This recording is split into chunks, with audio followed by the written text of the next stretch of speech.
cola may be coming to your town. Alright, it's not. But these are the kind of sensationalist headlines that many print news mediums have had to resort to in order to keep their much-needed sales revenue.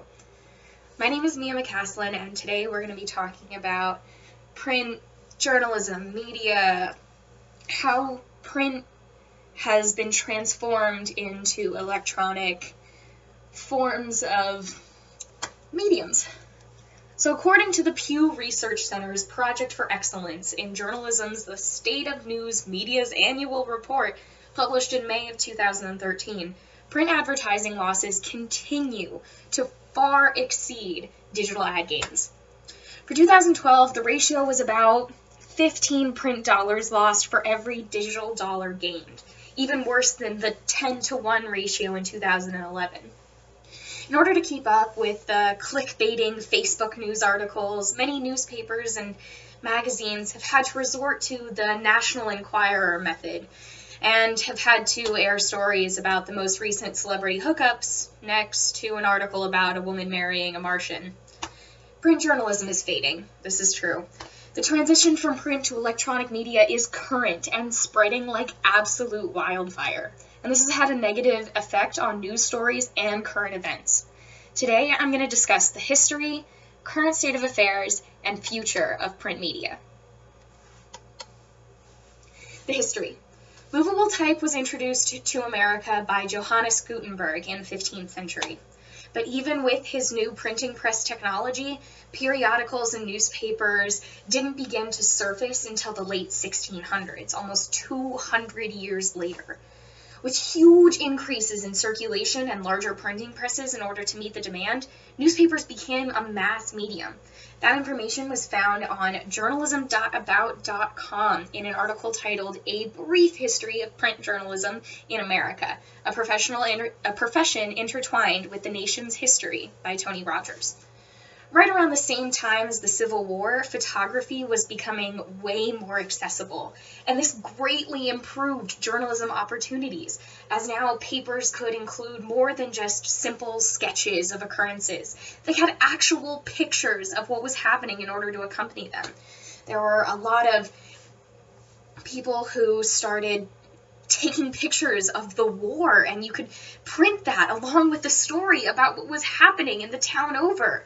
It was an absolutely incredible source to keep moving with print journalism.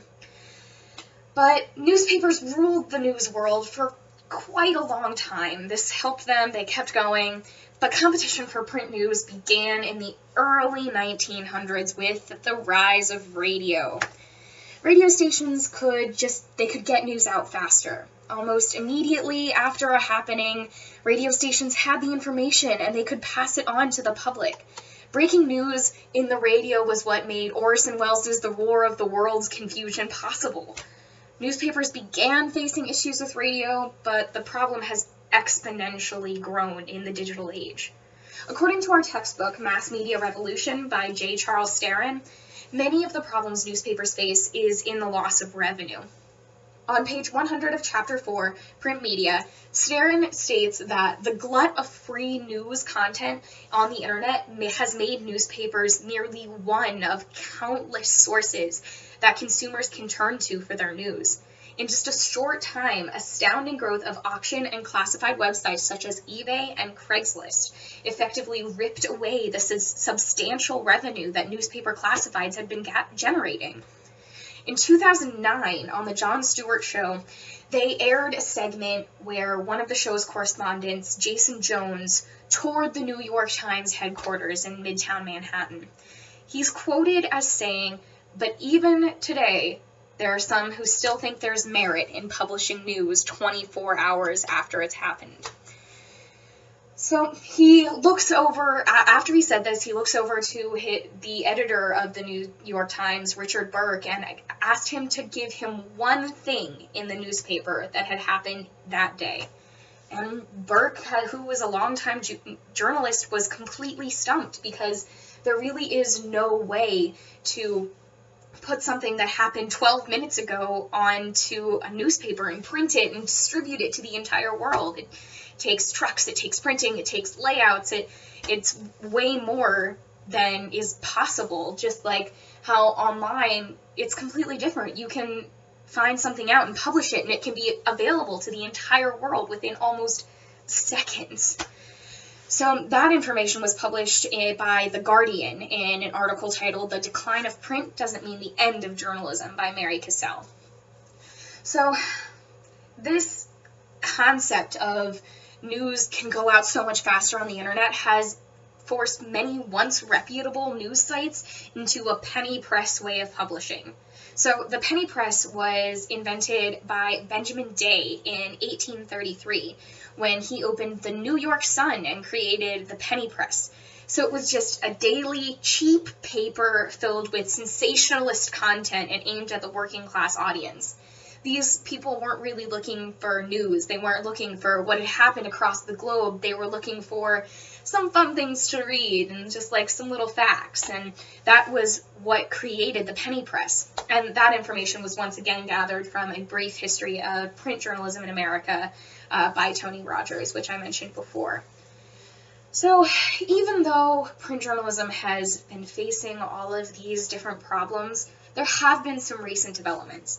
For instance, the New York Times leaked an innovation report in May of 2014 stating that the key challenge isn't in creating new digital products specific to digital reading, but in finding new ways of getting quality content to the readers. That is, audience development. So this information was found in an article by the Digital Book World with an undisclosed author, which was released on May 20th of 2014. So the New York Times is trying to not pander to the sensationalist headlines of, hey, this homeless man was given $100, look what he did with it. But they're trying to put actual, real, legitimate news, but show it to people who are finding it on their smartphones or shared throughout Facebook. So even though the transition from print to digital seems pretty dismal for the news industry, that doesn't mean that electronic media is all bad news. According to Jeremy Norman's History of Information from Gutenberg's movable type to the digital book and other studies in historical media, which was last updated yesterday, January 20th, 2015, in only about 5 years, by October 2010, the Google project, working at a multiplicity of sites, had scanned over 15 million books from 100 countries in more than 400 languages. That number represented more than 10% of Google's August 5th, 2010 estimate of the number of different books in the world. 10%! This project has made literature more accessible in modern culture. You can, instead of lugging around the book that you want to read, you can just pull it up on your smartphone or carry around a paper-thin Kindle. While personally I prefer print, real paper books and real paper newspapers, it makes literacy so much more able to happen in the entire modern world. Electronic books have even helped make college more affordable. While electronic versions of textbooks aren't exactly free, they're still astronomically cheaper than the hardback printed versions. This makes education, literacy, all of that so much more accessible in the modern world. So even though journalism has taken a slight nosedive in this clickbait-centered world, that doesn't mean that this is the death of decent journalism. There are magazines and newspapers still dedicated to telling the truth, and they too are moving into the digital age.